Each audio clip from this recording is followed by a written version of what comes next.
நீங்கள் எந்த சூப்பர் ஸ்டாரை வேணால் வச்சு படம் எடுங்க, ஏன் ரஜினி, கமல், விஜய், அஜித் யாரை வேணால் வச்சு படம் பூஜை போடுங்க, எடுங்க.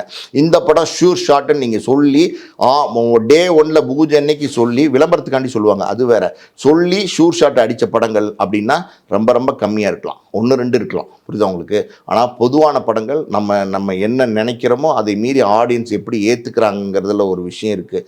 அதாவது வந்து சார், இது சினிமா வந்து ஒரு நடிகனை ஓவர் நைட்டில் கொண்டு வந்துடும், புரியுதா உங்களுக்கு? தனுஷுங்கிற ஒரு நடிகர் வந்து ஆல்ரெடி வந்து நீங்கள் இந்த படம், அந்த படம் பேர் என்ன, துள்ளுவத இளமை, காதல் கொண்டேன்லாம் பார்த்தா கூட மன்மத ராஜாங்கிற ஒரு பாட்டு வந்து தனுஷை வேற ஒரு லெவல் கொண்டு போயிடுச்சு. அப்புறம் ஜெமினிங்கிற படத்துல வந்து ஓப்போடுங்கிற ஒரு பாட்டை வந்து அந்த மியூசிக் டைரக்டர் அந்த விக்ரம் எல்லாத்தையும் வேற ஒரு லெவல் கொண்டு போச்சு. ஒரே ஒரு டைலாக், எப்படி சத்யராஜ் சொன்னார், காக்கி சட்டைன்னு நினைக்கிறேன், தகடு தகடு தகடுங்கம்மா தகடு தகடு அப்படின்னாரு. அந்த ஒரு டைலாக் கவனிக்கப்பட்டு சத்யராஜ் இவ்வளோ பெரிய நடிகராக மாறினார். இந்த மாதிரி நிறைய உதாரணங்கள் சொல்லிக்கிட்டே போகலாம். ஓவர் நைட்டில் இன்றைக்கி தூங்கிட்டு இருப்பீங்க, காலையில் எழுந்திரிச்சு பார்த்தா அவங்களை கொண்டாடுவாங்க.